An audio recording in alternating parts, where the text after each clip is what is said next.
Hello everyone, welcome back to the channel.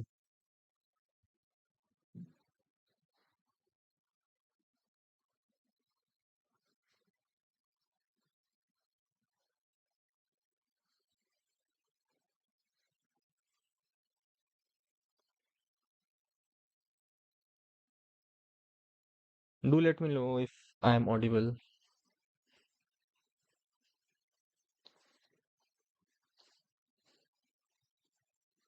Okay, so I hope I am audible. Okay,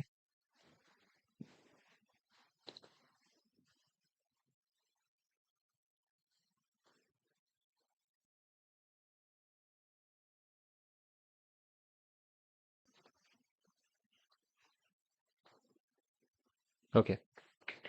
So, so as you can see, the topic of today's live is uh, data analysis using Python. Okay, so now previously we were continuous on our channel. We were continuous live. Okay, so mostly we have covered all the topics, all the beginner and intermediate level topics. So we have came up with an idea that most of the people now also those who know little bit about Python but they don't know how to start uh, to work on a data set and perform the data analysis, okay, and which is very simple. So that's why that is the motive of today's live, that today I'm going to show you step by step all the processes by taking real time example of a data set, and we'll try to perform some data analysis, and we'll see that in real time what we have to do, okay, and what are the thinkings behind it whenever we perform any data analysis, what we think, how we do it, okay. So everything, the whole practical session, it will be a total practical session and little bit theory also, okay. So let's just start, okay. Now first of all, uh, let's talk about data analysis, okay. So what is data analysis? So if I'll talk about the definition, okay, we'll discuss it in more elaborate manner, but if I'll give you a definition of data analysis, okay, so a data analysis is basically a process of collecting, cleaning, transforming, and interpreting data. Okay, so just let me write it for you guys. Okay,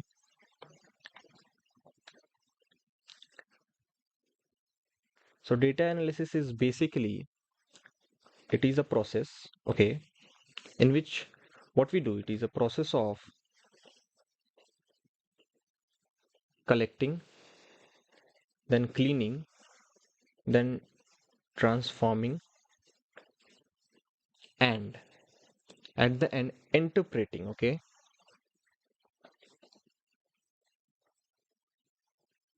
data. Now these things we do it with the data, but why we do these things, why we perform these tasks on data, okay, to discover meaningful patterns, okay. So that will be the next thing which I'm going to write it over here, to discover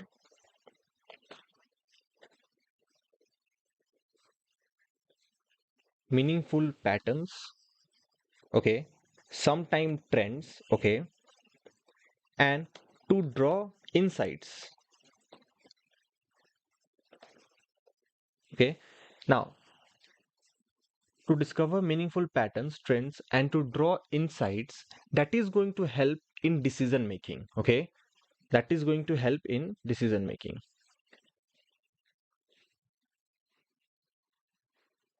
Now this is the very basic and simple definition, okay. You can elaborate in whatever manner you want, or in simple words if I'll say, so data analysis means turning raw data into useful information, okay. So suppose you will have a data with you, okay, a raw data, okay, and what you have to do, based on that data you will analyze that data. If there are some anomalies, you will clean it. If the data has duplicate values, you are going to clean it. If there are some missing values, then you are going to fill those values. If there are many missing values, then you can drop that variable, okay. And then you have to bring out some useful information out of that data. That is called a data analysis, and that we are going to do today. But The extra thing is we are going to perform data analysis using Python. Okay. So Python will be the language which we are going to use it today. Okay. Now, the next part is why it matters. Okay. You will heard of in our industry that nowadays there is of data, everything is based on data, AI, ML, data science, data analysis, everything is all about data. Now, why data analysis matters? That is the big question, okay, which arises here.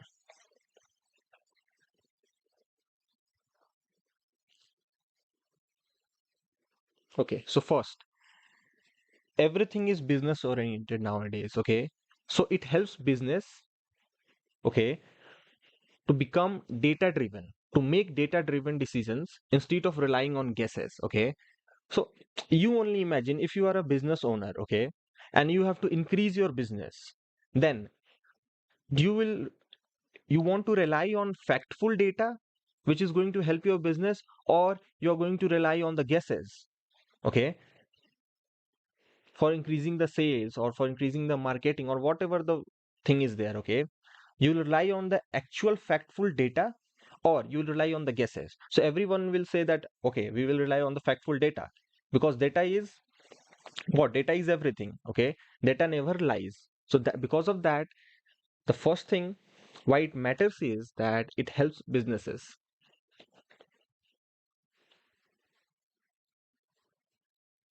Now, one more thing, guys. Uh, you guys must be thinking that it is a theoretical lecture. No, it's not a theoretical lecture. But before starting or before directly going to the coding part, I want you to know about some basics things, okay? So stay tuned up. These things are also very important. So yeah. So first of all, why it matters? It helps in business to make data-driven decisions, okay? That's good. Let's go to the next thing. Uh, the second thing why it matters is that it helps in detecting the patterns and trends, okay? Now, most of you will say that, sir, then that can be done by humans also. Yeah, but sometimes humans can overlook it, okay? But this will not, because it will everything will be in front of you. So because of that, so the next point is that detects patterns and trends that can be overlooked by humans, okay? So humans might overlook it. Okay. The third point is, uh, see, for optimizing processes. Now, what kind of process it can optimize? It can optimize, suppose, reducing cost, okay, improving customer satisfactions. Because now, see, everything is product based now, okay, and whenever it is product based, so it depends on your product. If the customer is liking your product, then only you will be successful nowadays, okay? So so this data analysis can help you in meeting the customer satisfaction, okay? So the next thing is that it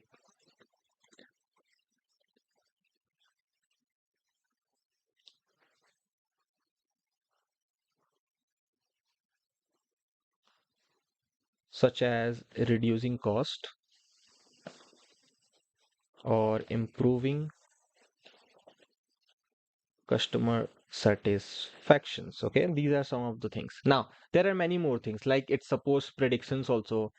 Using data analysis we can forecast using machine learning algorithms, okay? Wait a second.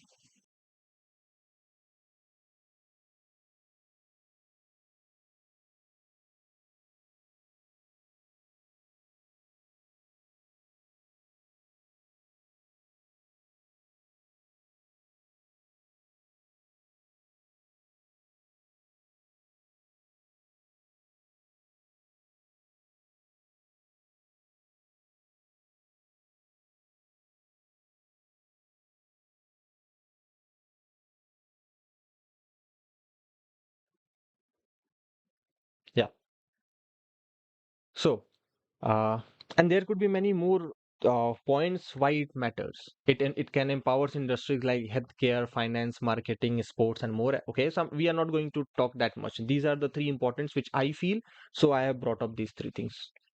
Now, the next thing which is the very most important thing is uh, which I feel it is very important is that the steps in data analysis, okay, means whenever we have to perform data analysis on any type of data set, then what are the steps we need to consider or what are the important steps? Okay, so primarily I have break down it into five stages, you can say, or five parts, you can say. Okay, let's take stages only. So I have um, divided it into five parts or five stages. So the first one is,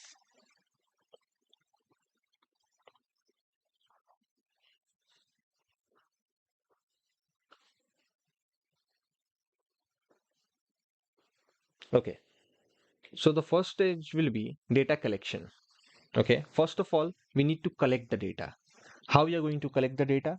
So it means you have to gather the data from multiple sources. Now, what are those sources? So those sources can be, suppose, a database like MySQL, SQL. Okay, from there you can uh, take the data, or files like CSV, Excel files, or there are some APIs. Okay, so there will be databases. Then there could be files like CSV or Excel files, or from APIs from IoT devices just like health bands and all. Okay, you can grab data from there also. Okay, using IoT devices, so sensors. Okay, so I'm directly writing sensors for all of the types of devices. Okay, then using web scraping, you can gather the data, or by performing surveys. Okay, so whenever uh, you have or you perform some research, okay, so you just perform some surveys. Okay, so from these surveys also you can grab data or you can gather data. So the first steps which it involves is data collection. Okay, the second step is data cleaning. Yeah, first step is data collection. First you have to collect the data, then the second step becomes is your data cleaning. Okay, yeah, it is necessary to clean the data because see, the data which you are gathering, okay, in the first step is actually not the pure form of data. Okay, the data is very raw in the sense that it can have duplicate data also. Okay, it can have uh, wrong data also. Okay, it can have wrong values also, it can have null values also. Okay, so if you'll work on those types of data, then what will happen is basically you are going to suppose if you're not going to clean the data, then you are training your machine on a wrong data. So if the data is wrong and you are training the machine in the wrong data, so how it's going to give you right decisions or correct decisions, how it's going to make correct decisions? So that is also one of the important things, that you have to clean the data. Okay, so what happens in data cleaning? Basically you prepare the data by removing errors, duplicate values, missing values. Okay, and and one more thing which I want to tell you guys is that this step, which is the data cleaning, which is the step 2. Okay, so let me write it over step 2, which is the step 2. It is the most time consuming. Okay, it is the most time consuming step, but it is that much essential also for the accuracy. Okay, for the correctness of the data, it is very much important. So it is the most time consuming and it is most important also. So yeah, that is also there. So data cleaning. Now this data cleaning involves basically the task which is include in data cleaning is basically first of all handling missing values.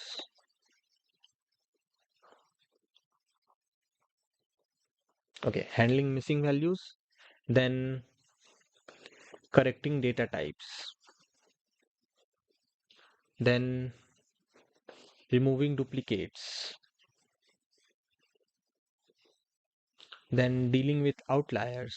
Okay, now What are outliers? Okay, yeah, I can understand those who are beginners and start want to start with data analysis. For them, the outliers could be a new word. Okay, uh, see, outliers are those values, okay, in your variable that are totally different from all the other values. Okay, suppose, okay, Dalibor Jealous K is saying hello. Will the course will be about pandas? Yeah, yeah, we are going to surely we are going to use pandas. Okay, so yes, pandas will be there. Okay, so what are outliers, guys? Outliers basically are those values which are totally different from all the other values. Okay, suppose if you have a data set, and in that data set every number is lying between 1 to 0, and there is, or suppose let's expand the value, every other values are between 1 to 10, and one value is 95. Okay, so the 95, the value is now will be called as a outlier. Okay, it is means it is totally different from all the values, the range. Okay, it is totally different from that particular range in all the values are existing, and you got one or two different values which are now at different level. Okay, suppose all the numbers, all the values in a variable is lying between 1 to 10, and you have one value called 95. Okay, so now there is a huge difference between all the other values and this value 95, so that 95 will be called as the outliers. So how you can deal with that outliers, whether you're going to remove that outlier, or you're going to replace the value of that outlier, or how you're going to consider it. Okay, so these are also one of the things which comes inside data cleaning. Okay, so yeah, so this was all about data cleaning, guys. Okay, and one more thing, I'm again and again I'm telling it, that these are the steps, these are the theoretical parts. Okay, this will be for mostly 5 to 10 minutes. Then we are going to real time, we are going to take one data set, and on that data set we are going to perform these steps. Okay, and we are going to draw insights out of it. Okay, so stay tuned up, and these are also very important things. Okay, I cannot directly switch to the coding part, so just wait, give me also time and give you also a time, and then let's see how we are going to do that. Now the next step is, guys, is the data exploration. Okay, now what is this data exploration? Okay, what we are going to do inside this step 3. See, uh, in this step 3, now we in step 1 we just collected the data. Okay, and we have successfully loaded it. Now in step 2 we have cleaned the data, so now we have the data which is correct. Okay, so we have the correct data, the accuracy of the data is very much good. Okay, now the third part, the third step is, now we have to understand the data. Okay, through some statistical summaries. Okay, then by grouping and by filtering them.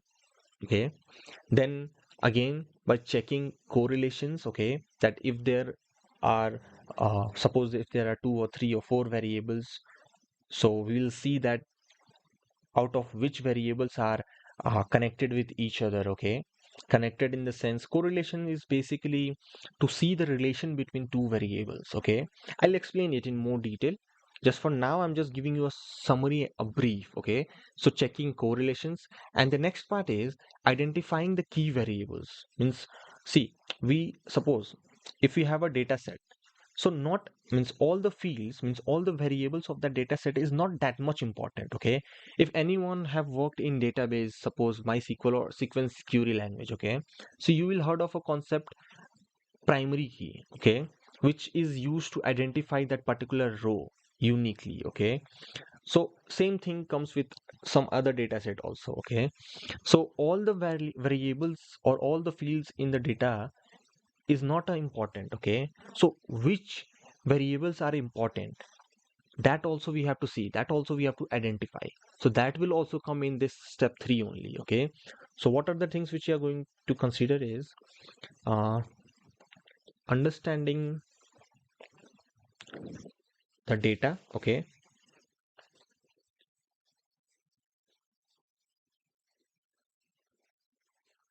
and the first one is statistical. First of all, we have to uh, see the statistical summary. Then we'll see it by grouping and by filtering operations. Then the next one is checking for correlations.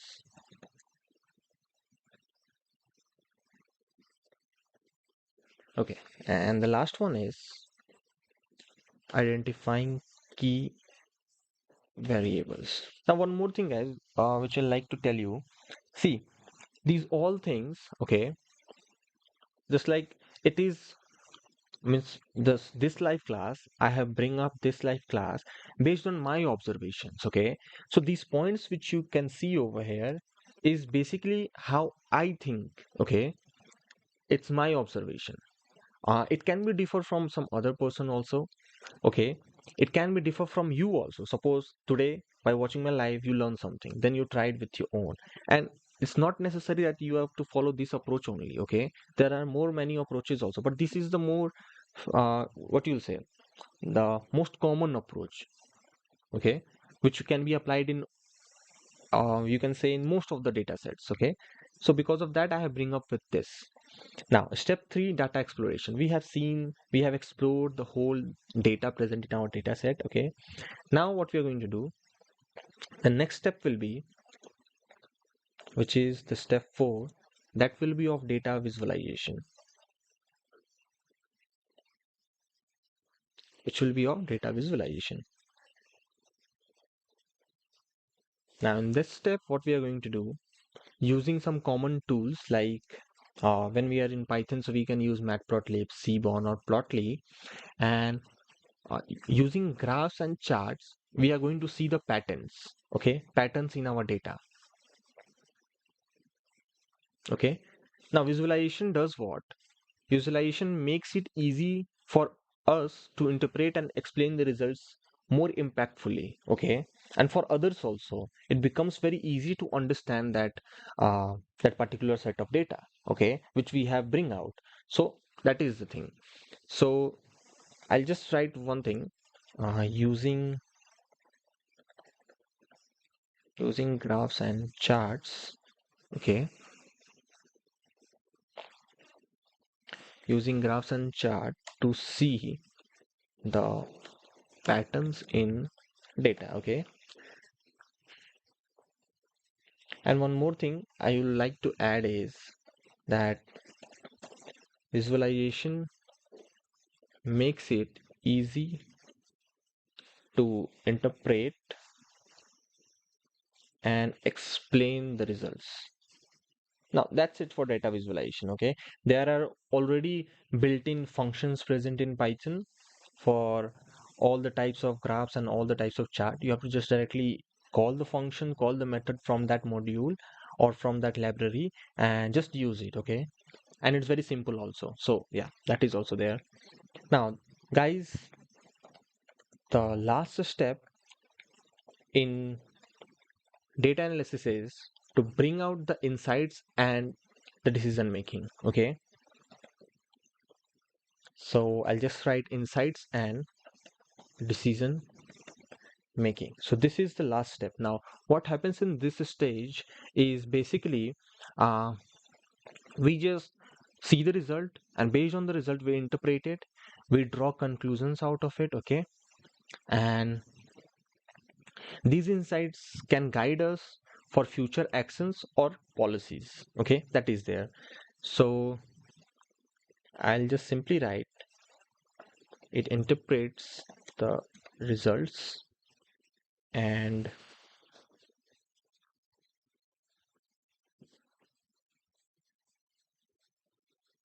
draw conclusions. And the next thing is that these insights can guide us for future actions or for future policies. Okay, now these are the 5 steps which is followed whenever you perform data analysis, and which we are also going to use for performing data analysis. Okay, I hope that is clear. Okay, Now, guys, anyone having any problem till now, okay, in any of the topics, if anyone has not understood, so you just can let me know now, okay? Because after that, we are going to just directly jump to the coding part, okay? And using these steps only, we are going to perform step by step, okay, everything. And in very easy steps, in these following 5 steps, we and in very easy codes, we'll do data analysis, okay? So that is the main objective of today's live session, okay? And how quickly and how efficiently and how easily we can perform data analysis on any type of data. The main game is understanding the data present in your data set, okay? And how to target it, how to clean it, okay? How to review it, then clean it, okay? And then again review it, check it that it is cleaned or not, and then perform, understand your data, bring out some insights from it, okay, then visualize the data and draw conclusions out of it. That is the main simple goals of data analysis, okay. uh, M Varalakshmi is saying, hi sir, so many days after you came. uh yes, actually there was some other works, okay. So yeah.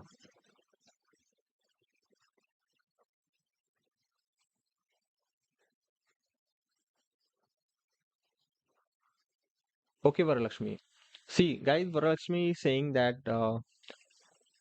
she wants to she wants the order of learning the Python topics from basics to advanced, the full course, so that uh, uh, she can access all our videos, okay, in order manner, okay. Yeah. Okay, Anirudh Goyal is saying, please explain outliers again. I missed it. Okay, yeah. So first, Varalakshmi, see, if you're talking about the basics, okay, so basics of any programming language, not only about Python, of any programming language is the first of all understanding the syntax, okay, understanding the syntax of that programming language, that how it works. Okay, it is a compiler based or interpreter based language. So Python is interpreter based. Okay, then the second thing is that data types, how the data types works in that language, and then variables, how the variables, data types, those things works. Then you have to have the good command on the flow structure, okay. Flow structure will come up with loops and all the conditional statements. So you will need to have a good command on that, okay, because logic building will be done with the help of loops and conditional statements only. So that is the very most basic thing and very most important thing also. Then the functional approach, functions, understand the function, all the types of functions, meta functions and normal functions and advanced functions. In Python, if you are in Python, then uh, functions, there is different types of parameters you can take, okay. So all those things you have to understand. Then there is the data structure. Python comes up with its own data structures: list, tuple, set, and dictionary. Okay, so you must know these four data structures. Okay, that is very much important. Then try to create your own data structure also, like stack. Okay, you can create stack using Python. Okay, or queue if you want to create a queue using Python. So these are also some of the data structures which are not in Python, but you can create using Python. So focus on that, okay. And then your OOPS, object oriented programming, classes, object, how they works, inheritance, okay, abstraction. And abstraction is not that much efficient in Python, but okay, you have to means all the OOPS concept. This is the basic part, okay. If you are good in this basics thing, then you can go ahead with list comprehension, okay, dictionary comprehension. Then you can come up with error handling, okay, try except blocks. Then you can come up with file handling, SQL, okay, you can connect database, and these things are there, okay. And then based on your approach, what you want to do using Python, go on with that topics, okay.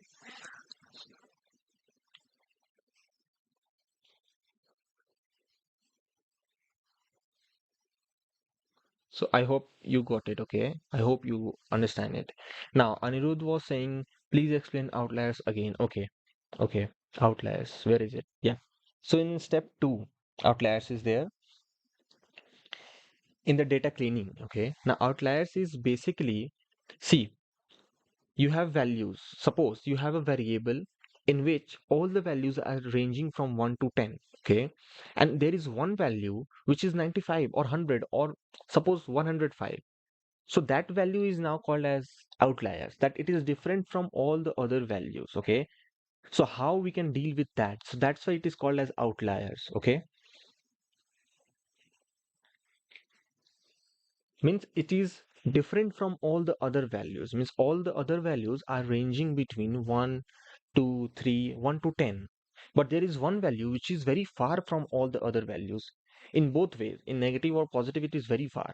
So then it will be called as an outlier. Okay. So most of the cases we just remove the outlier. Okay. Those the values where we found outliers.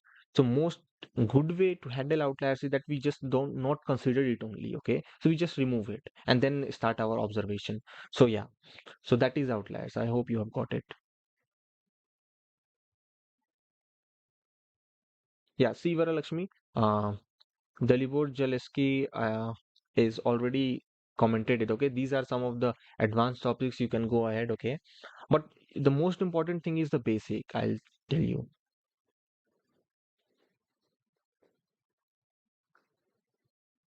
Okay, Hadzawe Life is saying, I know nothing about Python and I wish to be a data analyst. Will this training help me first? Yes, bro, it is definitely going to help you. Okay, because see, if you don't know about Python, so first of all, you need to know basics of Python. Okay, if you know at least basics of Python, then also you can just come up with this live session and you can understand. Okay, I'll suggest to watch the this live session. Okay, then you will can build a full interest in Python. And if you know the basics of Python, then this is the very means see the codes which I'm going to use today will be very basics. I hope those who know basics of Python, they will also understand it. Yeah, you mean it is out of defined range. Example, max limit is 100 and if you got the value 105, then it will be called as an outlier. Yeah, in some manner, yes. Okay, thank you, sir. Please do oops topics in live. Varalakshmi, we have covered OOPS in 2 or 3 parts, okay, in our previous live sessions. So you can go and check out that. But considering your request, I'll try to have one more live sessions on OOPS, okay? So yeah. Okay, guys, I hope uh, we should now focus on the programming. And if you guys have any problem, just let me know in the comments. I'm not habitual to see the comments, okay, but I see it, okay. I'll see it and I'll give you replies, but let's focus on the code part now. Okay, so again I'll just give you a brief. Step one is data collection, okay, which is most of the time we don't do it. We just directly deal with the data set. We have the data set with us and then we just directly work on it. So data collection, then there is data cleaning, that is very much important. Okay, then there is data exploration, then there is data visualization using charts and graphs, and then there is the bring out insights and the conclusion. Okay, based on that, make decisions. Yeah. Now, guys, first of all, the data collection part. So, in the data collection, we have to come up with our own data set. So, today I'm going to use the very basic and very simple data set, which is the Titanic. Okay, which is the Titanic data set, which you can find in if you'll go on any of your browser and you will just write download Titanic dataset. So you will get several links, and from that you can just very easily you can download it. Okay, so we are going to work on the Titanic dataset. Okay, why I have choose this? Because this is a very beginner level. Whenever anyone want to be a data analyst, so first of all, any teacher or any programmer will suggest to just deal with these small data sets. Okay, and understand that how everything is done, and then there is your own data set. Okay, then you can deal with any of the data set, but at the beginner level I also prefer to go with the very easy ones. Okay, so I also want that you guys, those over you guys are watching it, you should also download it and try it. Okay, try it first. Just look at this, that what I am doing, then this live session will be always in my channel.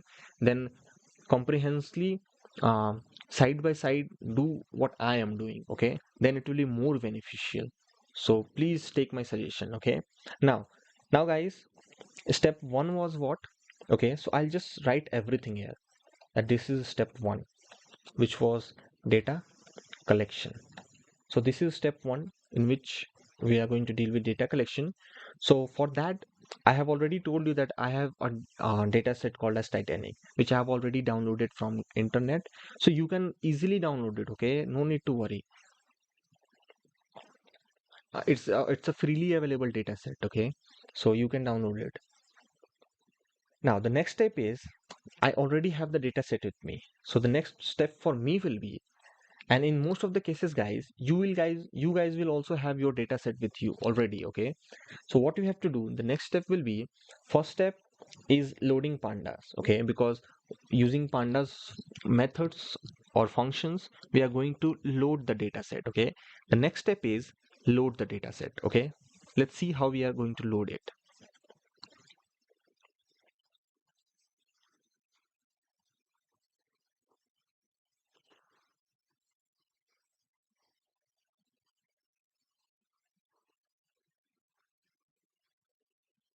Okay, now what is this line, what this line is doing? Okay, let me first execute it and let's see if there is any error or not.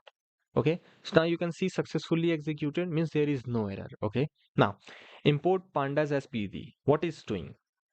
I hope everyone knows that pandas is a library present in Python which is used to deal with data. Okay, means it has some functions, it has some methods in it which is used to deal with data, bring out, okay, or perform some data explanation parts. Okay, so because of that pandas is used.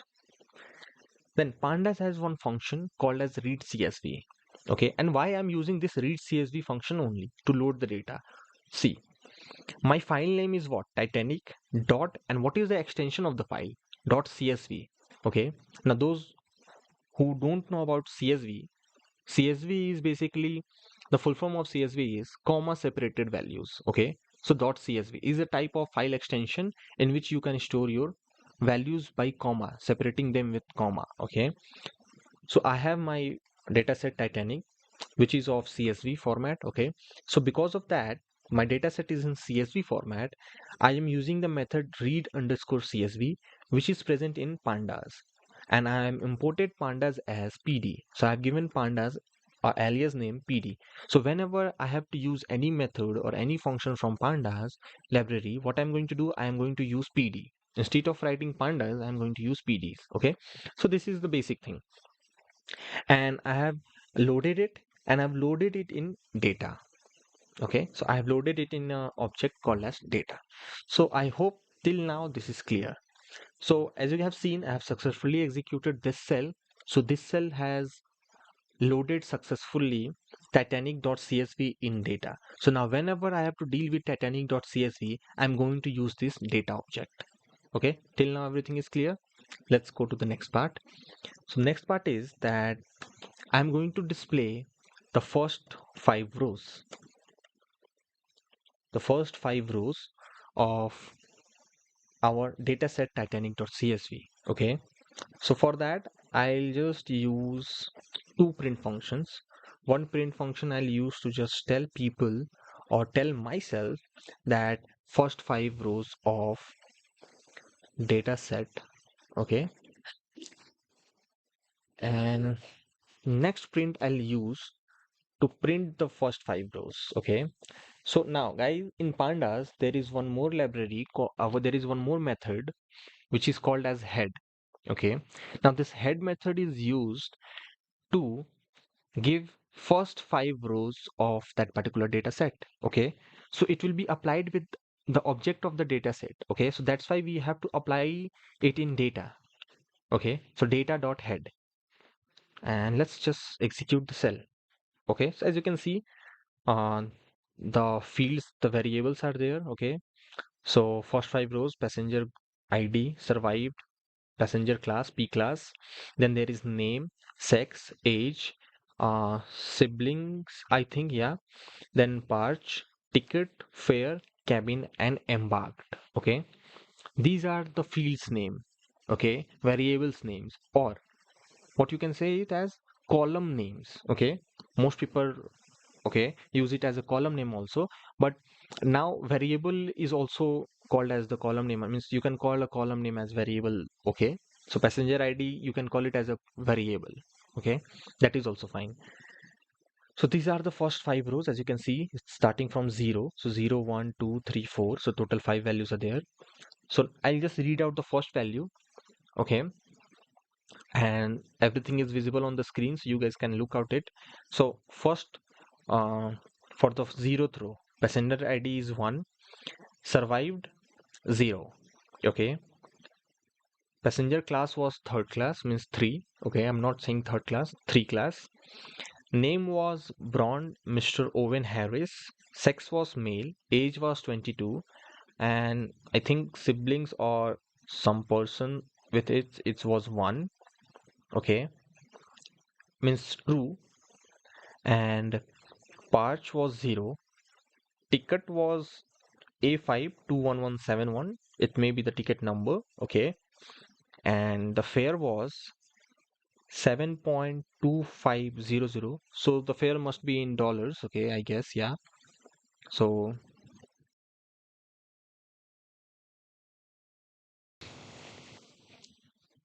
yeah. So fare is 7.25 uh, dollars. Cabin is nan. Okay. For the first row, the cabin is nan, not a number. And embarked is S. Means it has embarked means from where it was started. So it from the very beginning. Okay. So embarked was S. Now see, I'm also not friendly with this Titanic data set. Okay. So I am like you only, like how you guys are at the beginner level for data analysis. Okay. I have done data analysis, but for this data set, I'm also at the beginner level only. Okay. So yeah. So whatever you guys are thinking, just let me know in the comment. Okay. And what I am thinking, I'm just okay. I'm saying only. Okay. So yeah. So now this is how our data set looks like. Okay, so the first 5 rows looks like this. Okay, now but from this it is means now we have a brief a little bit idea about our data set, that how it looks. Okay, but not that much idea that how many total values are there in our data set, or the other kinds of data also, that if there are some missing values or not. These types of values we for now we don't have these types of values. How our data set looks like, that we can see. Okay, so let's now have the basic info. Let's check the basic info of our data set. So how we going to do that? So now in this cell we'll check the basic info. So I'll again use two prints. Okay, one will be, or I don't need to use \n. So data set info, and in the next print what I'll do, there is a built-in function you can say. Okay, which is called as info. You can directly use this function. Okay, so data.info, just like head, how you have used head, you can use info. This is going to give the basic information about the data set. So let's execute this cell, and now you can say, you can see data set info. Okay, class, you can see pandas.co.frame.data frame. It is a data frame now. It has been converted into a data frame.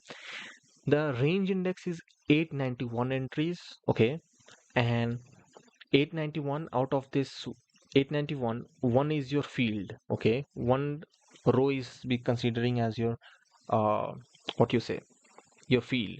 So total values are from 0 to 890, out of which one value is your column field. Okay, and now you can see this structure. Okay, that now it is saying data columns. Total, how many columns are there? Total 12 columns are there in our data set. Total 12 columns are there. Okay, now here you can see all the column names in the column field, and how many non-null count are there. It means for that how many non-null values are there. Okay, and what is the type of that field, okay, of that column, that is also given alongside. So let's just see for each of the column. Okay, so for passenger ID, you can see non-null count is 891, means all the values are non-null, there is no null value. Okay, that's very good. What is the type of it? Int 64. Okay, so it is of an integer type. Now next column is survived. Survived has also 891 non null values. Okay, so there is no null value in this also, and the data type is int64 again. For passenger class also, again same thing, no null values, int64 integer is the data type. For name, again 891 non-null values, but it is of a object type. Okay, it is not of an integer type, it is of a, so it will come in categorical. Okay, so it is of object type, means there are names, string object or any other kind of objects are stored in this. Okay, then for sex also 891 non-values, means no null value is there, and it is also of object type, obviously male female, so string object. Yeah, then age. Now in age, guys, if you'll notice, total values are 891 and total non-null values are 714. It means what? It means that there are few values, more than 100 values or more than 150 values are null here. Okay, and the type of this age is float. It is in float type. Okay, then in siblings, I guess there is 891 non-null values, means no null values there, and type is integer. In parch, there is 891 non-null values, integer type. In ticket, 891 non-null values, but it is of object type. In fare, again no null values, float type. In cabin, guys, now in cabin you can see there is a very big number of null values present, because total non-null values are 204 and total values are 890 or 891. So out of this, only 204 values are non-null and rest of the values are null. So this cabin, and the data type is object, so now this cabin column has 50 per more than 50% of the value is null. So now we cannot fill this cabin, means we cannot fill it with some other values, because more than 50 or 60% of the values are not 60%, but approx 50%, 50 to 60% of the values are null here. So there could be one thing which we can do with this column, that we can just um, simply remove or drop this column. Okay, that we can do, because now I feel that this column is no more of use. We cannot say it now, but for but by seeing this we can say, okay, that this is how you bring out, how this is how you derive, okay, observations. You have to observe the data. Then the next one is embarked, in which there are 889 values, means again there are two values which are null here. Okay, and the type is object. And then here you can see the data types which are present over here is, out of the 12 columns, 2 is float, 5 is of integer type, and 5 are of object type. Okay, so 5, 5 and 2, it's total 12 columns. So out of these 12 columns, 5 are object type, 5 are of integer type, and 2 are of float type. Okay, and the memory uses by the memory usage is also given by this data set is 83.7 plus kbs. Okay, so it is approximately 83.8 you can take. Okay, so yeah, so now from this we came to know that yes, there are many missing values present in few columns. I guess three columns, out of which one column is age, one column is cabin, and one column is embarked. So how we are going to deal with that? Okay, we'll see that. Okay, so this was the basic info. Now there is one more thing. Let's check the shape and the columns of our data. Okay, so for that, just I'll write check shape and columns. So again, I'm going to use two prints. I'll use one for the shape.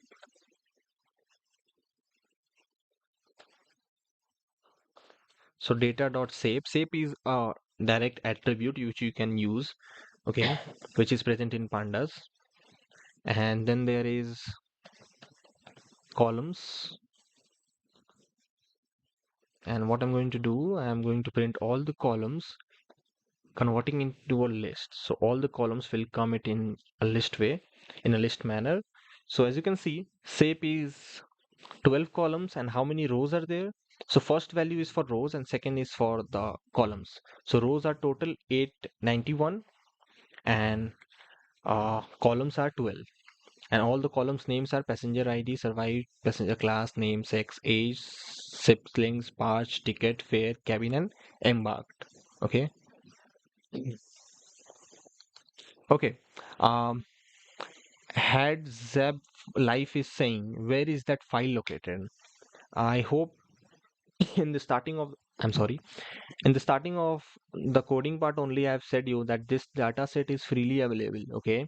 And where is it located in my system? So it is located in the same directory where I've opened this file. Okay, so that's why I don't need to mention the file path. But if you guys have downloaded it, and suppose by default if you have downloaded it, it will be in your download section. So if you want to put it in the section where you want your file to be, if you want to put it there, you can put it. But if you don't want to put it, so what you can do, then you have to give the whole path. Okay, whole file path.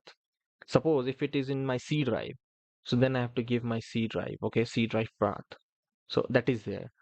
So because of that, I have just keep it in, because this file was very less in size. It was of approx about 85 KB only. So I have just keep it in my local directory only on where I have created the file.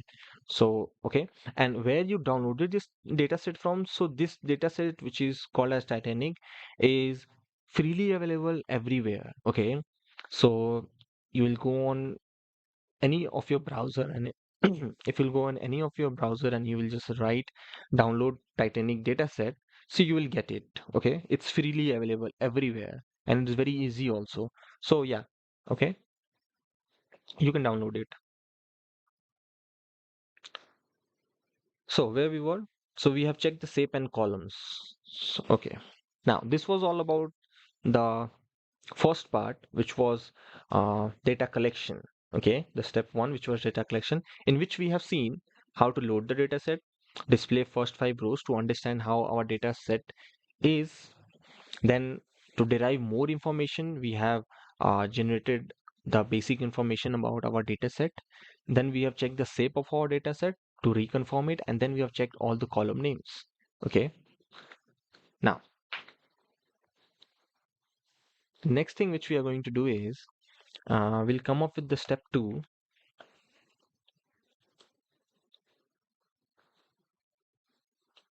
So our step two is basically in data cleaning.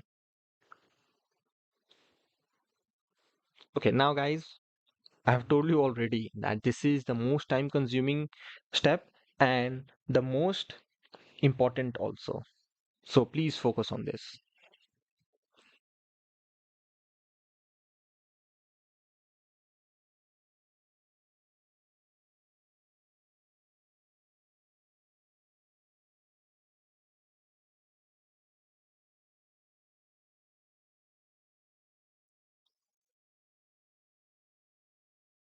Okay, so now what we have to do, we have already guessed the missing values. Okay, but now we want to check that how many missing values are there. Means what we already know that there is one column age, there is one column cabin, and one column is embark, which has missing values. Okay, now we'll start dealing with the missing values. So first of all, we'll check for the missing values. So what we'll do, we'll just print uh, that missing values per column, and then now guys see how I'm doing it. Okay, it's very much important. So I'm just directly using two methods. Okay, one method is sum, that I guess everyone who are beginner of Python also, they will also know it. And one is null. Okay, yeah, is null is the method of pandas. Okay, what they are doing collaboratively is on our data set, titanic.csv, which we are loaded as data, we are finding all the null values. So we are checking by the function is null. That is, there are null values present in our data set.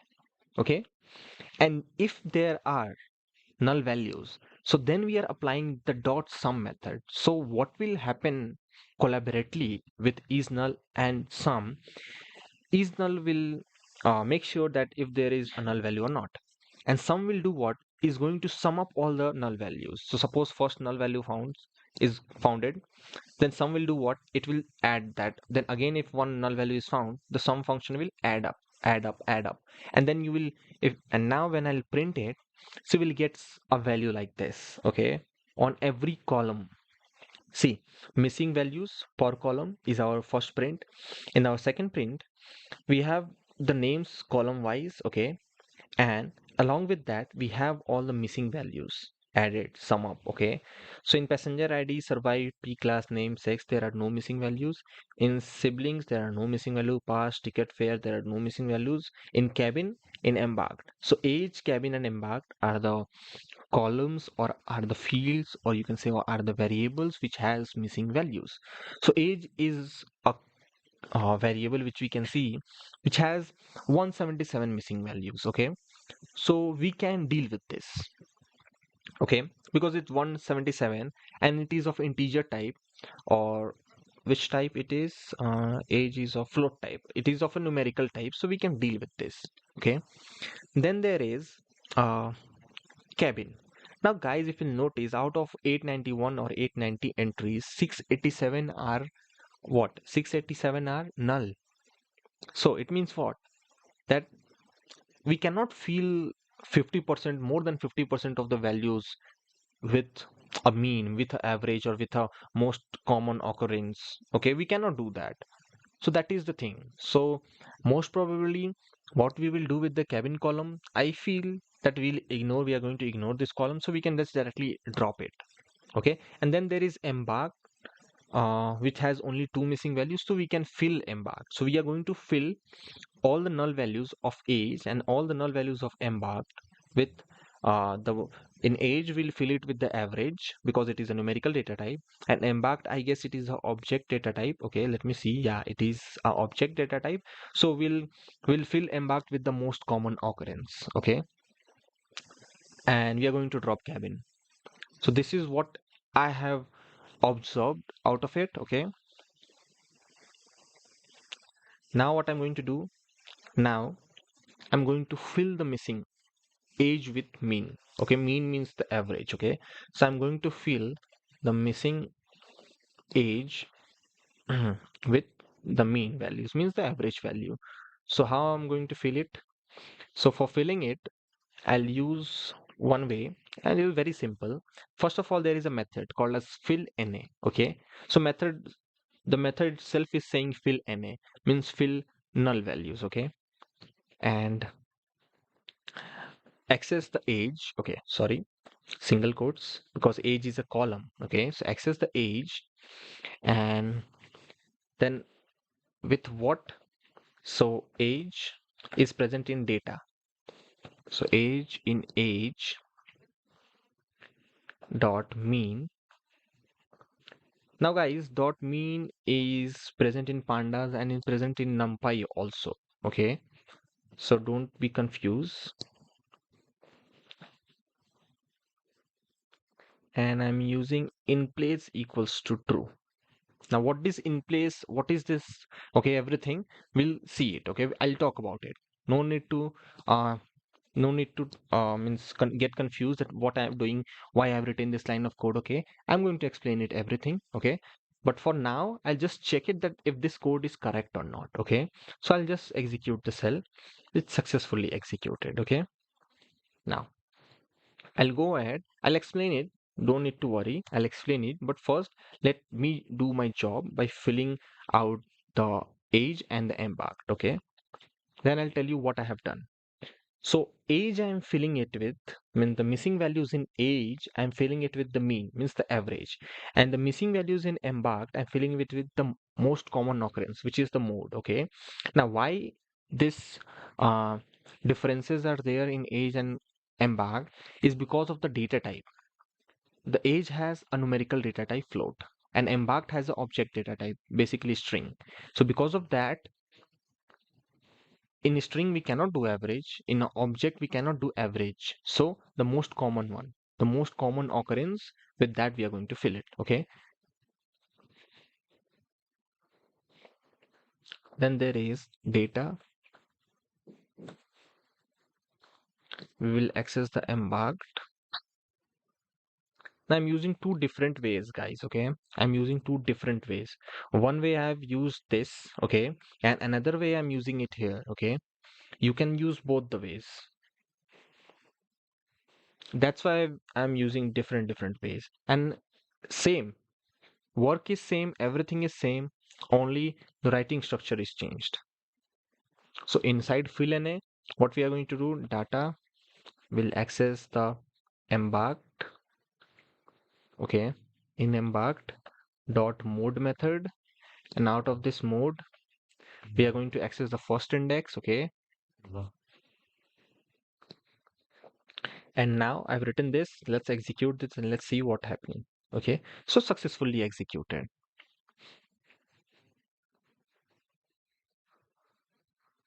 Now what I have done over here, okay, in the first one and the second one, let's talk about that.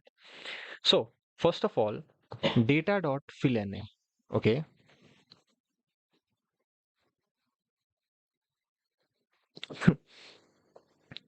first of all there is data dot fill NA.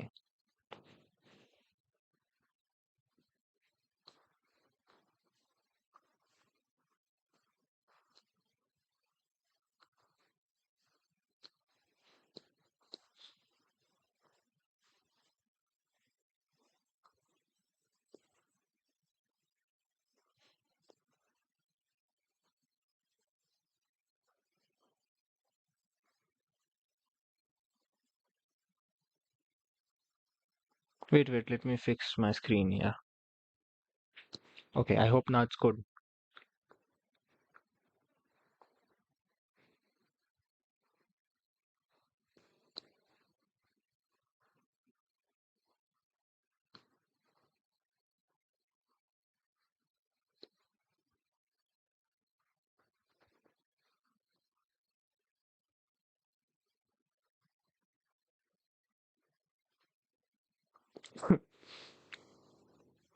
So guys, first of all, we are accessing the data, okay, the Titanic's, okay. Then we want to fill, okay, fill the null values, okay. But in which column? So in each column, okay. So fill the null values in each columns. So what we are doing, we are passing a dictionary, okay. We are passing a dictionary here. And in the dictionary concept, if you guys know, we have the key with us, okay, and then we have the value with us. So key is our age, the column name, okay, and the value is data. Again, we are accessing the data, means the Titanic data set, and we are accessing the column age. And on that column age, now this is a single value. Data age is now a single value. We are accessing the age column now, and on that age column we are applying the mean, the average. Okay, so whatever the mean value extracted will be automatically applied on all the values where age is null. And why it will be applied automatically? Because we are doing it inside the fill na functions. So fill na function method in pandas replaces the missing values from the data in the data frame with whatever the values we want to put it. Okay, so we have used the dictionary here, in which we have accessed the key, the column age, and the value which we want to put is the average value using dot mean. Okay, this is one way. Now one more important thing is this in place equals to true. Now what is this in place equals to true?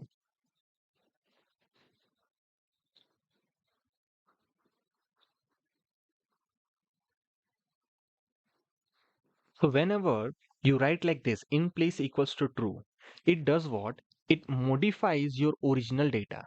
Okay. If you'll make it false, or by default it is false only. So what is going to do? It is not going to modify the original data. It is going to return a new object. Okay. So then you need an assignment. So if you are using it in place equals to true, well and good. okay, it is going to directly change your original data, okay, original Titanic data set, okay. If you're not using it, if you're making it false, so it will create a new object for you. So if you want to make the changes to your data set, so this is the first way, in place equals to true. And if you don't want to use in place equals to true, or if it is not supporting, so then this is one way. You can directly assign it to your column. So here what I have done, everything is same. I have accessed the embarked column, and I have used the fill name method, and I'm extracting the most common value, okay, the most common occurrence. So actually whenever you use the mode on any column, so it returns two or three modes, okay, two or three occurrence. So zero, at zero place the most common one is there, then the second common one, then the third common one values are there at the next index values. So I'm accessing the first one, zero, okay.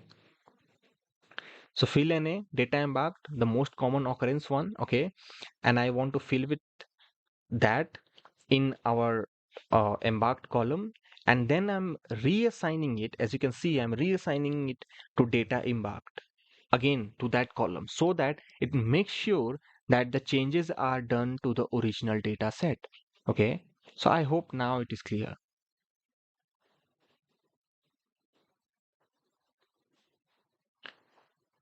So these were the two which we want to fill it. Now there is one more column in which there are missing values, and that is the cabin one. If you remember, there are more than 50% of the values which are empty in that, which are null in that. So I'm just going to directly delete it because I don't think that we can fill it, okay. So what I'll do, I'll drop the cabin column because it has too many. I'll write the reason also so that you guys not get confused, because it has too many missing values. Then how I'm going to delete it, okay. So for that there is a method called as drop. You can directly use that method, but I am going to use a conditional statement first, okay. So if cabin in data dot columns, so do what on the data, means on the data frame data drop, there is a method called as drop, and you have to write the column name in the drop cabin, and you have to specify the axis, okay. So by default column axis is 1, I guess, and for rows is 0. So I want to delete the whole row, a whole column. So yeah, and in place equals to true, I do it because I want to make these changes to my real data set also.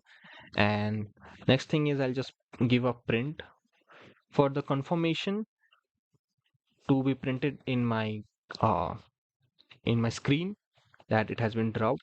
So successfully dropped column. Okay, let's execute this cell. So as you can see, successfully dropped the column, okay, is printed in my screen. And now the next and the last thing is with the data cleaning, which we're going to do is we are going to drop the duplicates, okay. Yes, one more important thing is, guys, duplicate values. When you have duplicate values in your data set, okay, so then there is one more thing, that it is not going to give you null, okay, obviously, because it is duplicate, it is not empty. So then you need to drop the duplicates also. So for that, in pandas there is already a method present called as drop duplicates, okay. So drop duplicates, okay, data dot drop underscore duplicates, and in place equals to true. So data dot drop underscore duplicates in place true, so that the changes will be directly applicable to my data set. Yeah, it is correct, successfully executed.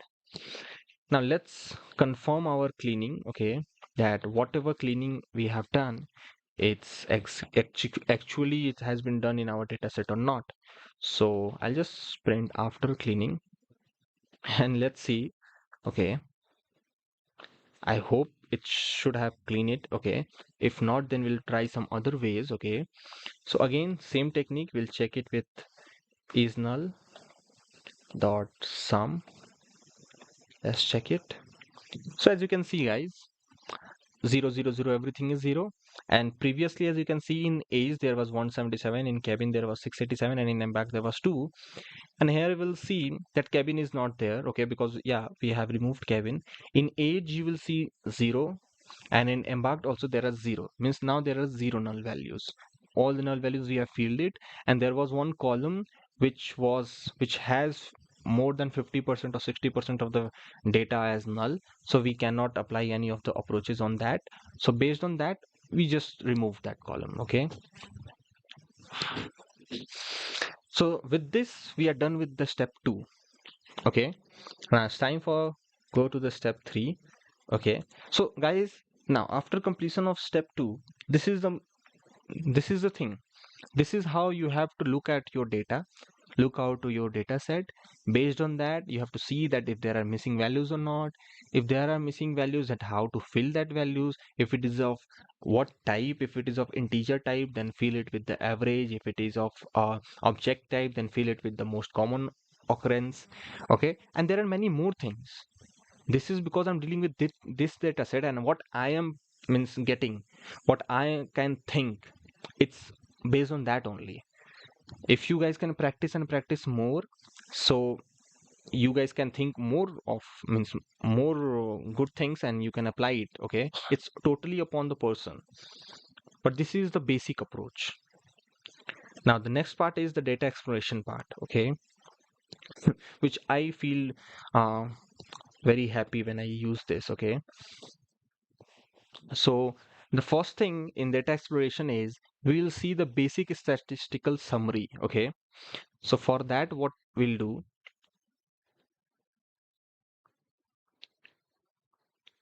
so see, using Python is that's why you like Python, because in Python there are everything. There are methods, so many methods present. Okay, so you don't need to do anything. That's why people also like Python so much, because the task becomes very easy when you use Python. So I will use two prints. Okay, one print for printing the summary statics string, and the next print in which I am going to print the data dot describe. Okay, now describe is the method which is used to get a summary of your data set. And what kind of summary? Let's see that.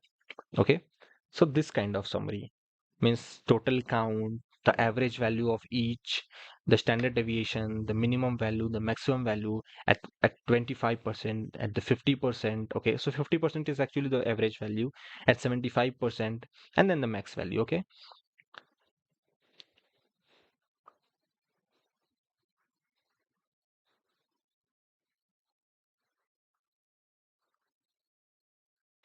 now guys, we are talking about a statistical summary. Okay, so note that thing. So object, the columns which has object data type, okay, that will be not considered in statistical summary, because whenever we are talking about the statistics, then we'll talk about numbers will come to play. So only the numerical values will be considered. So you can see there are only 7 columns. Okay, and rest of the 5 columns, or I guess 4 columns now, are will be not considered because they were of object type. Okay, so passenger ID is there, survived. So the average survived is 0.383838. Okay, average age is 29. Okay, average fare is 32, I guess $2.04 approx. Okay, so these are the things. So this is the statistical summary which we get using the describe method. Okay, and how many values we get? We get 1, 2, 3, 4, 5, 6, 7, 8. Total 8 values. And what are those 8 values? Count, mean, standard deviation, minimum, 70, 25%, 50%, 75%, and max. Okay, these are the ranges. Okay, this 25, 50, 75 is the ranges. Now, this is one thing. Okay, perform all the analysis, look out all of the data. Okay, now uh now let's do what, let's see the total survival count. Okay, how many people survived? So survival counts, and first of all let's print.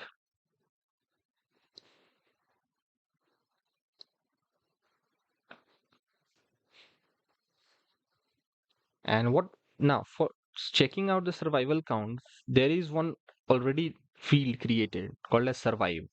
Okay, and in that field the data was 0 1, integer data type was there, and it was of 1 0 1. So 0 means false, it means not survived. 1 means true. Okay, survived. So I hope that is clear.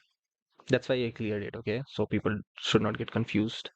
And again, there is one more method present in pandas, that is the value counts, which gives you the counts of all the types of value present in that particular field. Okay, so for in my case, the field is survived. So survived data, then we in the data frame we access the column survived, and on that we are applying the method value counts, which is going to give you the all results of what? The all results of the total number of values present in that. Okay, so not survived is represented by 0 and survived is represented by 1. Most probably 0 means false and 1 means true. So 0 false represents not survived, true represents survived. Okay, so that is the thing here. So not survived is, as you can guys see, 549 out of 890, and survived is 342 out of 890. No, I don't know the real data, guys. Please, if it is incorrect, I don't know the real factual data of Titanic. Okay, I just know about this data set, that in this data set there is total 890, 891. One is the field row, so total value is 890. Out of that, 549 were not survived and 342 were survived. Okay, now we have this data with us. Now the next data is, let's extract the average survival rate, okay, by gender. Okay, so using the gender, what we are going to do, we are going to find the average survival rate. Okay, and using the category gender, based on gender. So let's print first. Mhm.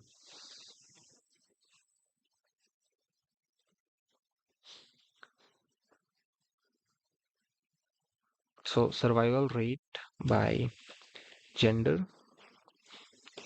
Okay, and this print, what I'm going to do, see guys, um if you guys have noticed or not, I don't know, but if you have noticed it, then it's very nice. Okay, see, average survival rate by gender. So you are not feeling that you have to find the average, which is the mean. Survival, there is a column called as survived, and you have to find the rate by gender, and we have a column called as sex. Okay, so you don't think that what we have to do now? It's very simple. Okay, what we have to do, we have to just group by the survived with regards to sex, and we have to find the mean. It's very simple. Okay, so how you're going to do that? So for that, no need to worry, this is the first time. Okay, I know. So you have a method already in present in pandas, which is called as group by. Okay, so this group by method, first of all, what you have to do, you have to just keep first the column. Okay, in regards to sex, means in regards to gender, we want to check the survived. Okay, so survive just like that, and we want the average, so mean dot mean, and well and good, you get the based on the sex. Female is the female rate is of survival is 0.742038, and male is comparatively very low, 0.188908. Okay, yeah. Now if you want the total count, okay guys, if you want the total count, then I'll just do a slight change.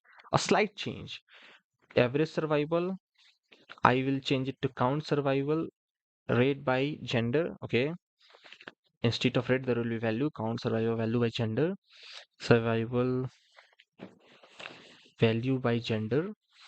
Everything will be same. Instead of mean, what I'm going to do, I'll replace it with value counts. Okay, and as you can see in female, how many survived in female? Survived to 33 and not survived 81. In male, not survived, which is represented by 0, is 468, and survived are represented by 1, which is 109. So comparatively, females were, as you can see, were more survived than males. Okay, yeah.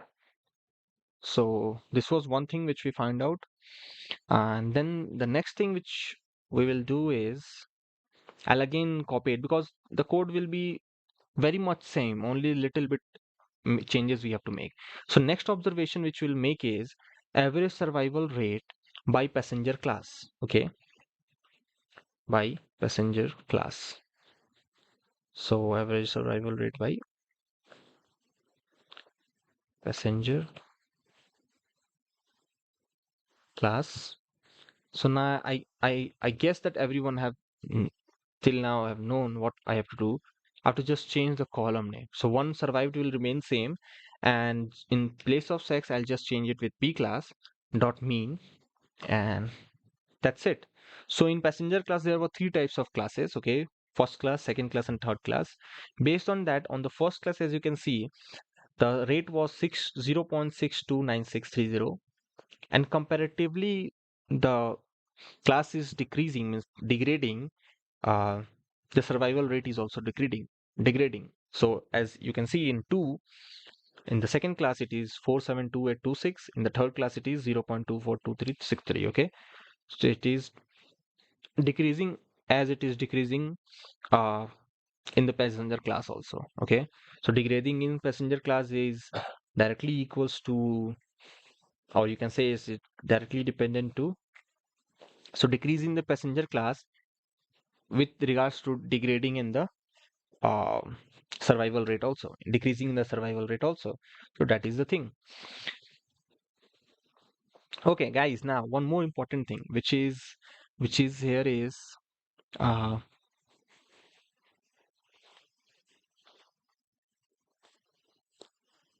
which will be the next thing.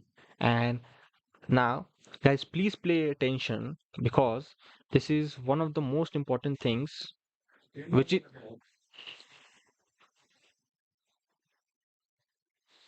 the most important thing, that is to find out the relations, okay, between the fields.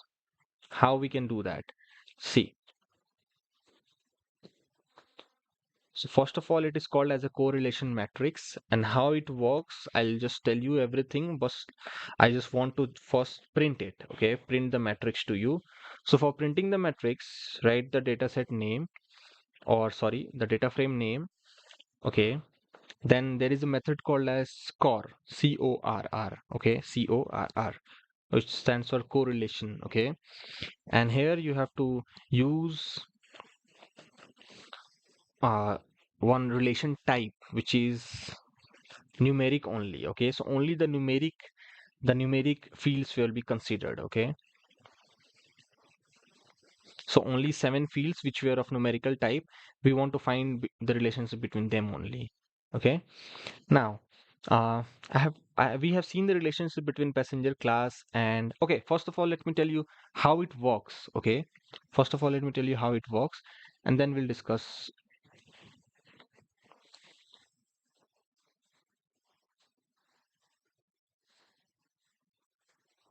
Okay, so first of all, uh, okay, I don't think that you guys will understand directly if I'll start.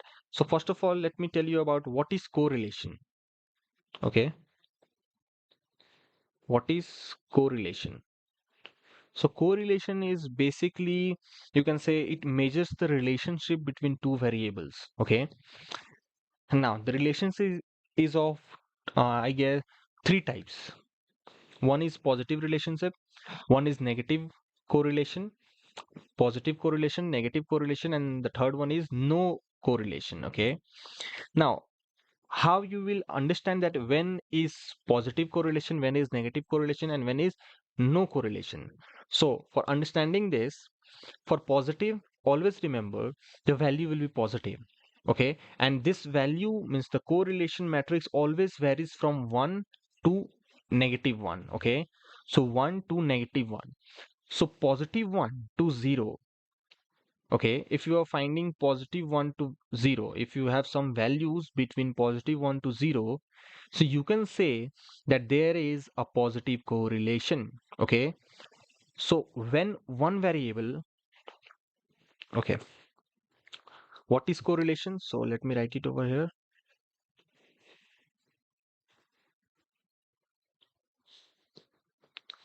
It measures the relationship between two variables. Okay. Now the correlation is of three types. The first type is positive correlation,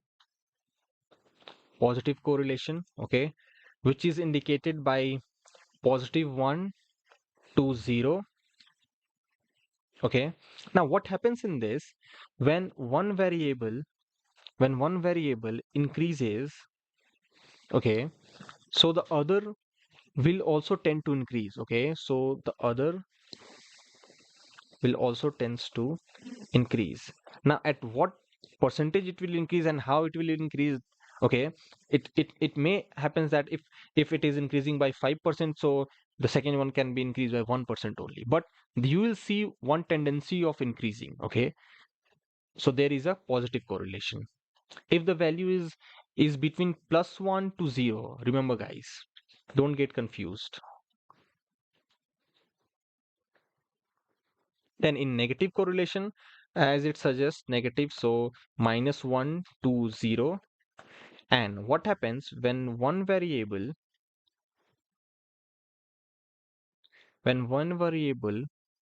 increases, okay, so the other will, now I hope many of you have started guessing also, so the other tends to decrease. Okay, so other tends to decrease. Okay, so this is called as negative correlations. One will increase, so other will decrease. And then the third one, which is no correlation, so it will be directly tends to 0. Okay, no correlation is, it directly is equals, you cannot say equals, it tends to 0. Okay, means uh it will be close to 0. Okay, means it is never happen that directly it will be 0, it will be some 0.000 some value, so you can consider that value as 0 only. Okay, so that's why tends to, you can use it. Okay, I don't know why I'm having cough. Yeah, and you can write directly in, don't have variables don't have a linear relationship. Okay,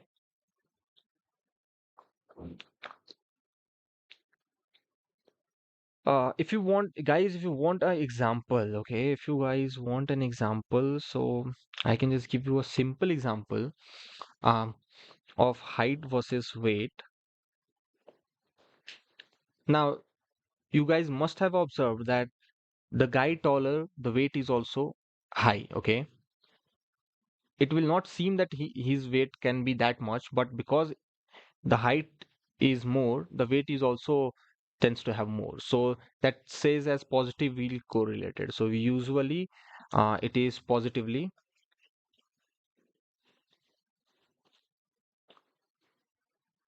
correlated. Okay, one more example if you want to take is uh, study time versus the number of mistakes. Okay, so in this you can say that usually a negative correlated, if you'll study more, so the number of mistakes will be less. Okay, so it is usually negatively correlated. Okay, Subham is saying got it sir. Okay, fine. Hello Subham. And one Putin is saying क्या आप हिंदी नहीं बोल सकते sir? Bro, बोल तो सकता हूँ, but the majority of the audience wants me to speak in English only, and the majority of audience are also English speaking only. So because of that, I have to focus on that. I hope you understand. Okay, I have in my previous live sessions also I have already mentioned you guys. If you guys want me to give the lectures in Hindi, so I can have another live session, okay, in some other time in Hindi. So it's upon you guys. If you guys say it in majority, so then I can provide you the service. It's always on you guys, okay? So yeah, so it is negatively correlated. Study time was a number of mistakes, okay? And everyone uh, who was a student or who is a student now, they will understand that if you'll study more, so you'll make the number of mistakes will be very less. Okay, yeah, that is the thing. So this is one of the thing. Okay, now this was what is correlation. What is a correlation matrix now? Okay, let's talk about that. What is a correlation matrix? Now guys, why I'm explaining this correlation so much is that to understand the relationship between the variables. Okay, because at some point when you look out your data set, it becomes difficult to understand that what is a relationship. Is there some relationships, or means with the name it will be not be clear, means with the variable name it will not be clear that it is connected or not. So with this matrix you can check that it is connected or not, or if it is connected also, then if it is connected, that's much that I have to consider it, or we can ignore it also. Means I have already told you that if it is tends to zero, means if it is nearing to zero, so then you can completely ignore that also. Okay, so a correlation matrix is basically a table showing the correlations between the multiple variables at once. Okay, so you can say that a correlation matrix is a table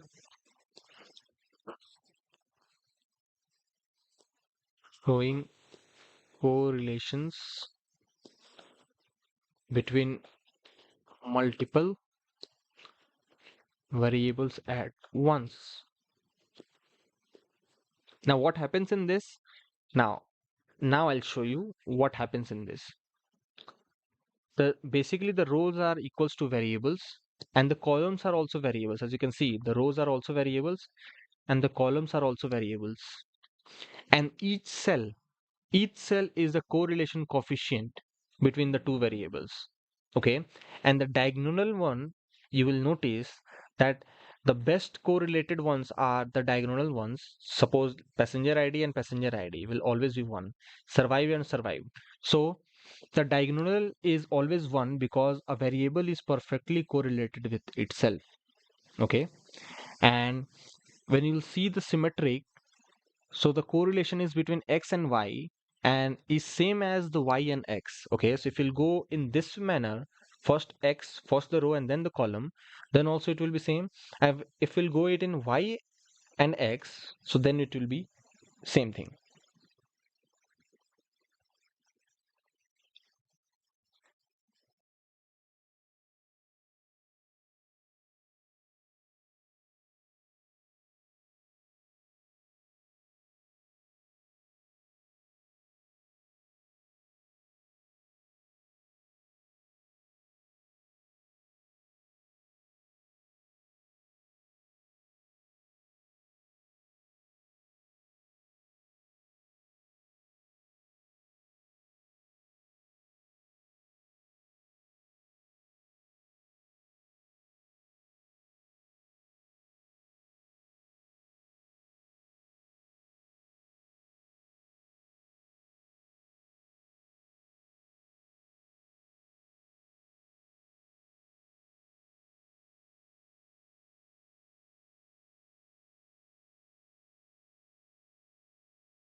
Yeah.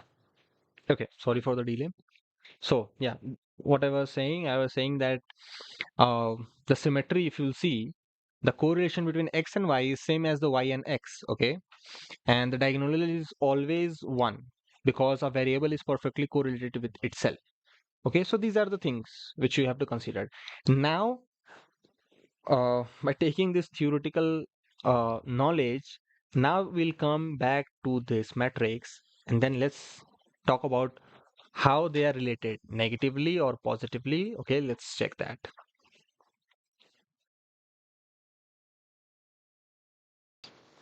So, uh, there was one example on P class and survived. Okay, let's check that.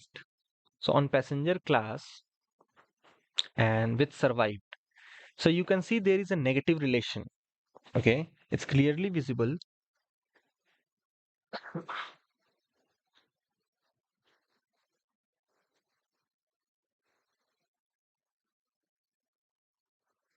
So as you can clearly see, uh,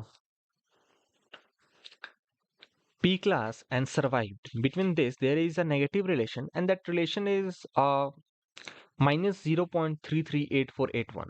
So from this, what we can derive that the survival rate decreases as the passenger class uh, as the passenger class increases, the survival rate. No, no. What we can say, what we can derive from this, as you have seen this here, as the survival rate was increasing, as the passenger class was decreasing. Yeah. So you can derive from this is that survival rate will increase as the passenger class will decrease. Okay. So there is a opposite relation. Okay. That's why it is showing in negative. There is a decreasing. Survival rate will increase when the passenger class will decrease. Okay. Or you can say in this way also, when the passenger class is increasing, or no, sorry, when the passenger class is decreasing, the survival rate is increasing. So in this way also, okay, vice versa, you can do it. Okay. So this is how you will see the relationship. Okay. Now let's see a positive relation. Okay. Very close positive relation between the values, and let's see if it matters or not. Actually, in this data set, there is not that kind of positive. Uh,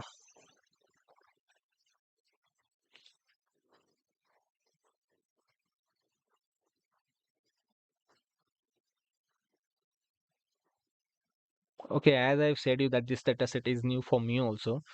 So yeah. Okay, as you can see in this, there is we can't find that much of that much of what you say, that much of relations here. Okay, in might in some other data set. The main thing is that do you guys have understood about the correlation or not? That how you will check the relationship between just like the example I took, P class and survive. The surviving will be the survive rate is the survival rate is increased when the passenger class is uh sorry, the survival rate is decreased when the passenger class is increased. So these are the narratives which you can bring out of it. So yeah, let's go. Okay, let's move ahead. Let's go to the next thing. So this was the correlation matrix. Okay, and what we are going to do, this correlation matrix, we are going to present we are going to visualize it also using a heat map. Okay, so in the data visualization topic.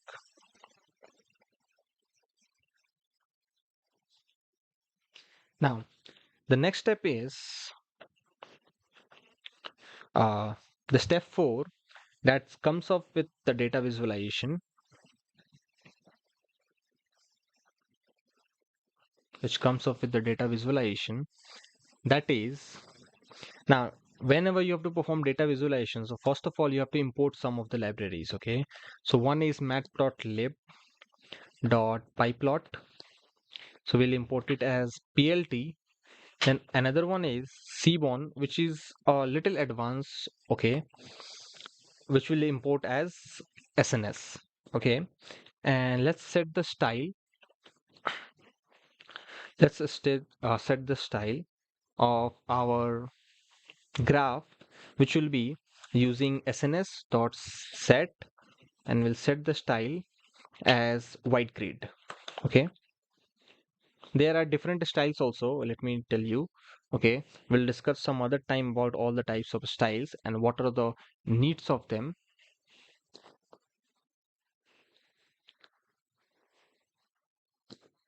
Okay, Arvind Virmani is saying Parch versus sibling.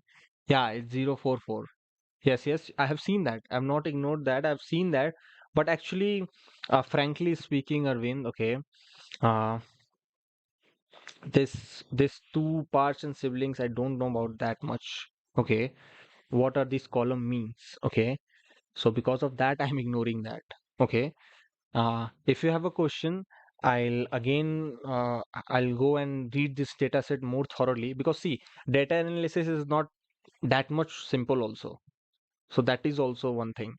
So yeah, okay. I hope you got the answer. Actually, you don't got the answer, but yeah, whatever you get. So the next thing is set style as white grade. Okay. Now let's see that if everything has successfully loaded or not. So I feel that everything has successfully loaded. Okay, very nice. And now what we'll do, the next part is that now we'll plot a figure, okay, plot a graph, and it will be basically a count plot between gender and survival. Okay, so between gender and survival, actually it's not and gender versus survival.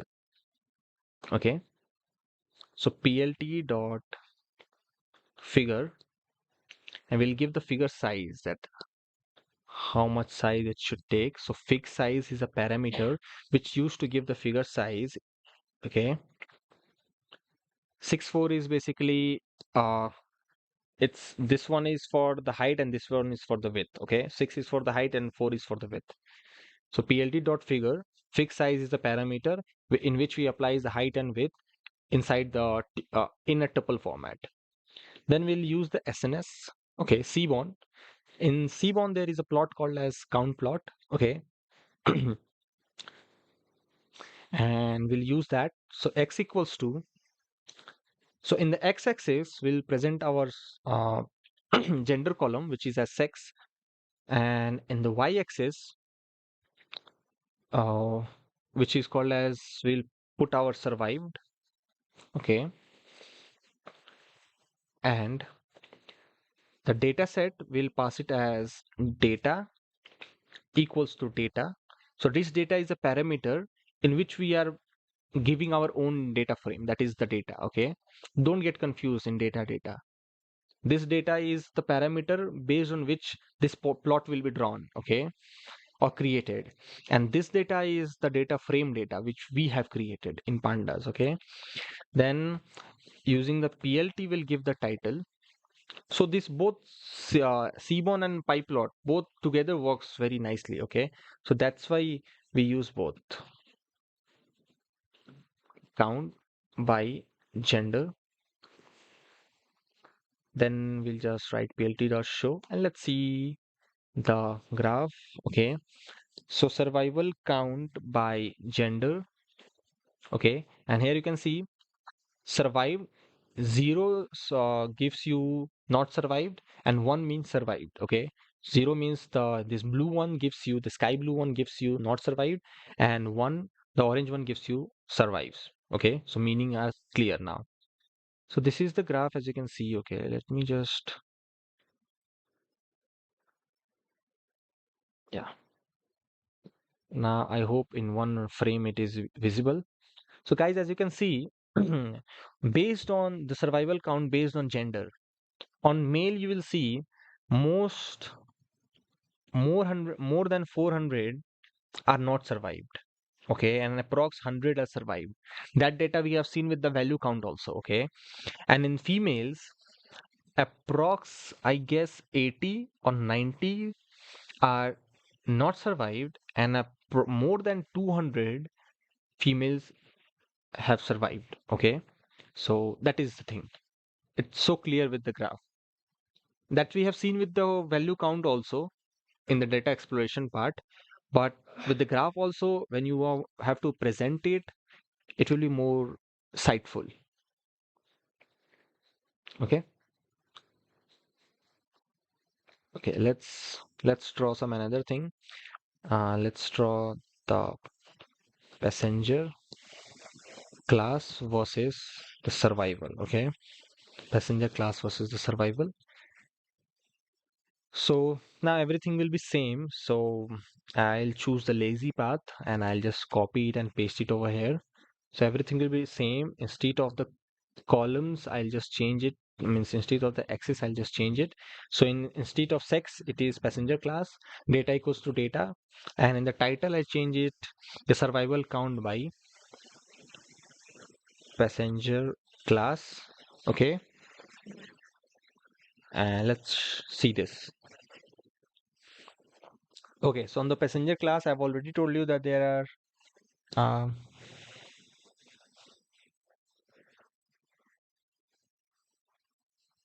So there is one, two, three. There are three classes. There are three passenger classes, and as you can see over here, zero indicates means the sky blue indicates not survived, and orange indicates survived. So from this visualization, you can derive that on the first class there are more survived, and in the second class there are it's comparatively level, okay, but orange line is little bit below the blue line, okay. So yeah, and in the third class you can clearly see a huge difference between the survived and not survived. Not survived is approx more than 350, and the survived is only less than 125 or approx 125. So there is the clear difference you can see based on the classes, okay. So yeah, that's it. Let's visualize some other thing.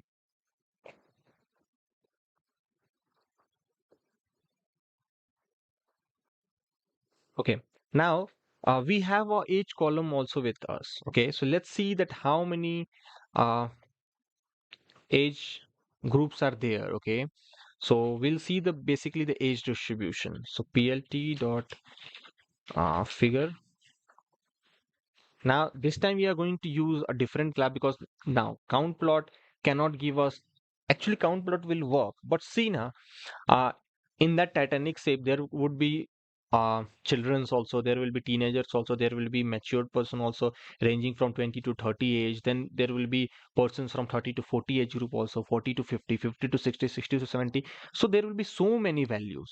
So count plot cannot give you the justice. So then we'll go with the hist plots. Okay, let's see that.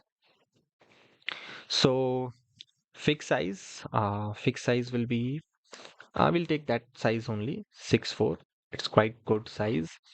Then SNS dot hist plot and data. Okay. What we are choosing age, total how many beans you want, because see what I have told you the same thing, that suppose there will be age group from 10, 11, 12, 13, 14, 15, 16, 17, 18 and so on. So many age groups, we don't want to form that much. So how many beans we want? So on an average we'll take 20. Okay, and let's make KD equals to true, which will I think which will give you the line. Okay, it draws the line. Then PLT dot title.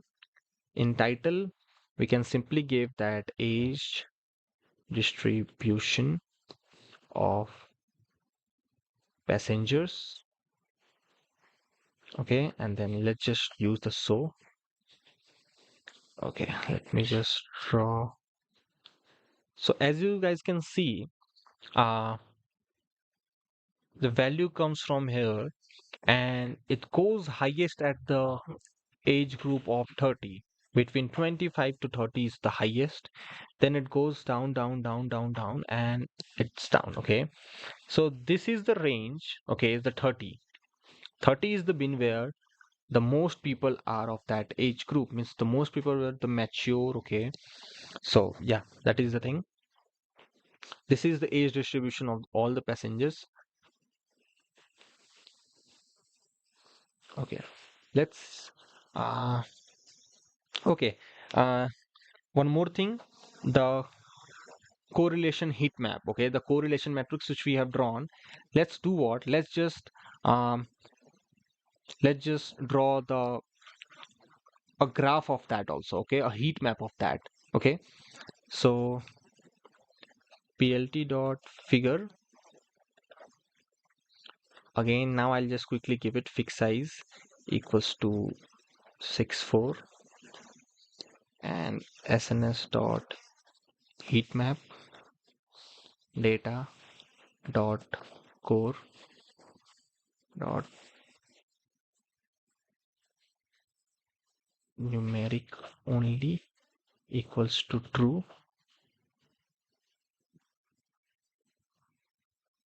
and not equals to true.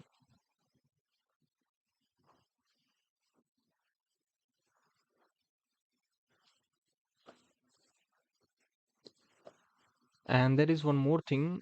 I'm for the graph, I guess, for the colors, uh, let's use cool warm, okay? And then let's give the title. So plt dot title,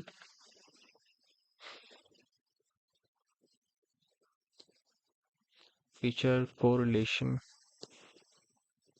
heat map, plt dot show. Let's see it. Okay. So as you can see, uh, passenger ID survive P class age, okay, pass fare, and same as in the y-axis also, in the x-axis also. And here the graph is showing you that one is will be the dark red, the deep red, and the lesser the value will be, it will be light blue. Okay, deep blue, sorry, deep blue.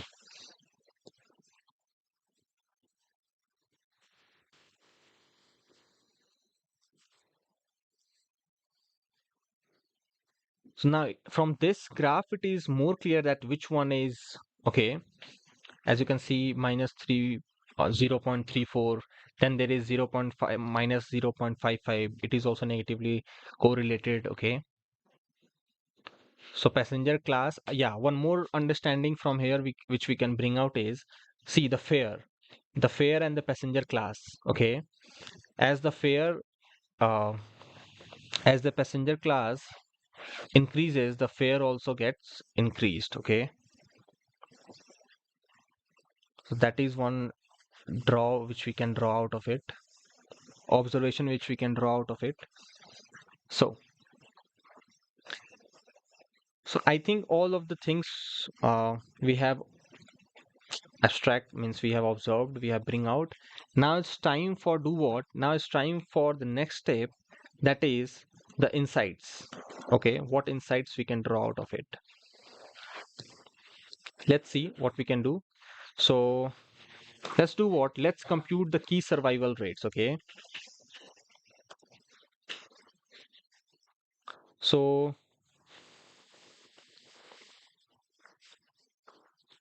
gender survival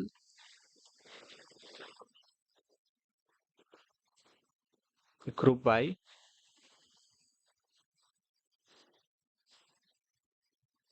sex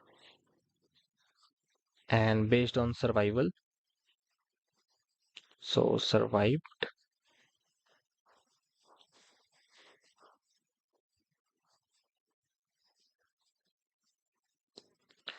and we have to find the average of it. So dot mean, then class survival.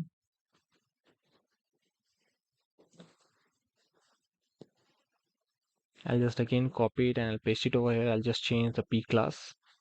I'll change it to P class. Okay. And then the age one. Okay. The average age. What was the average age? It was approx 29, I guess. So age dot mean. Now, what insights we can draw out of it is basically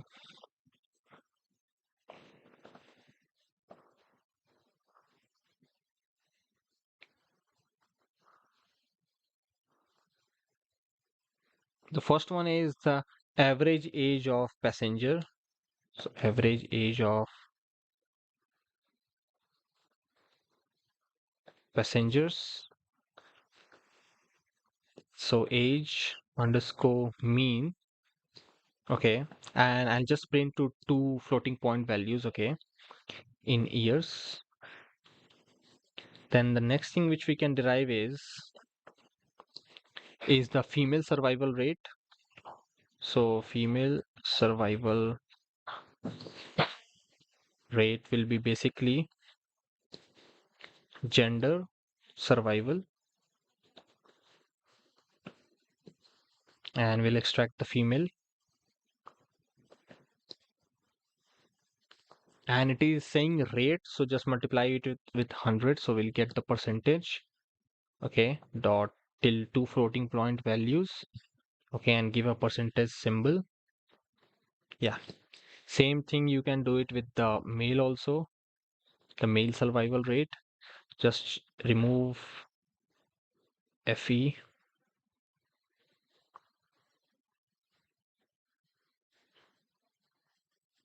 okay, and print the first class survival rate. So I'll just again copy it, I'll paste it over here, and you have to just change it first class survival rate. From gender, you can make it as class, as we have already created class survival, and here you can make it class survival 1. Actually, the 1 is in this format 1, okay, and you can compare this with the third class, okay, so change it 3, third class survival rate, change this 1 to 3, okay, that's all. Let's print everything. So insights which we have drawn out from this data set is the average age of passengers is 29.70 years. Okay, 7 is month. Female survival rate is 74.20%, whereas the male survival rate is 18.89%. The first class survival rate is 62.96%, and the third class survival rate is 24.24%. So what conclusion we can bring out from this is,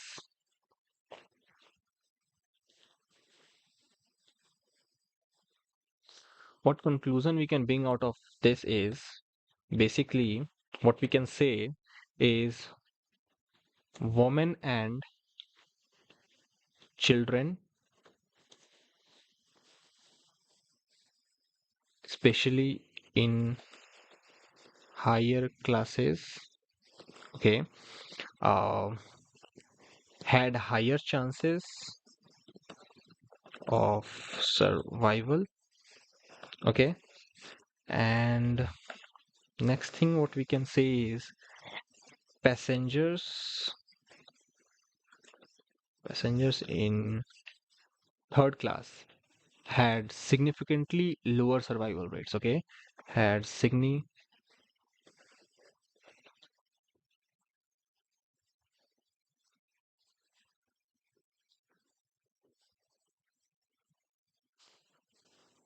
so these are the two conclusions which I have brought up, okay, with this data set, with my observations, okay, guys.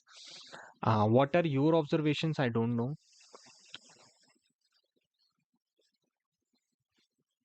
and it will be always dependent on you guys. See, it's always on you guys how you guys are going to do that, okay. So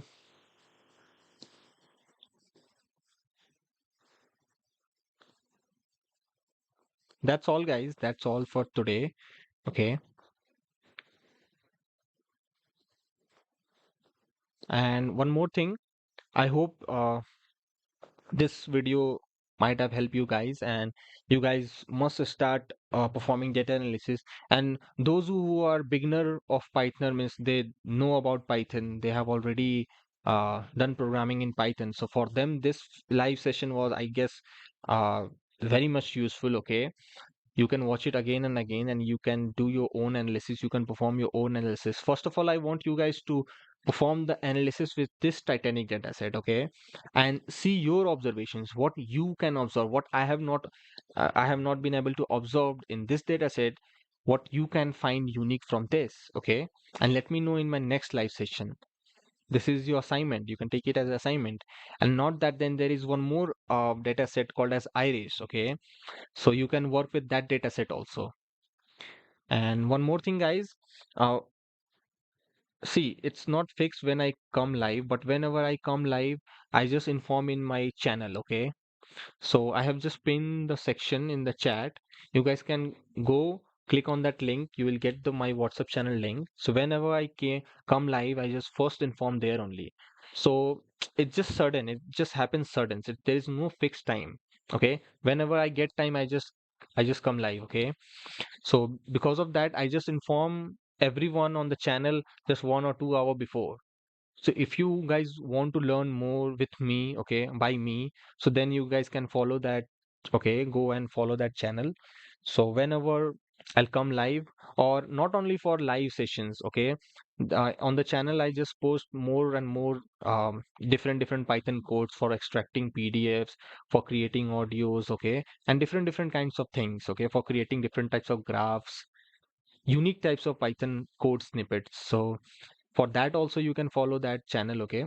For all the updates you can go and follow that channel. So that's it for today, guys. Okay. I hope you like this video and you come to know about new things. Okay. And I hope you have understood the concept of data analysis and how the data analysis can be performed using Python on a data set. Okay. These things are clear for you guys. Okay. And yeah, that's it. Thank you for watching. Thank you for being there, and thank you for supporting, and thank you so much for engaging so much, giving the comments and all. Okay, I just read every comments and I try to reply each one of them. Okay, so thank you so much. Okay, this that's the time I'll end the stream. Bye.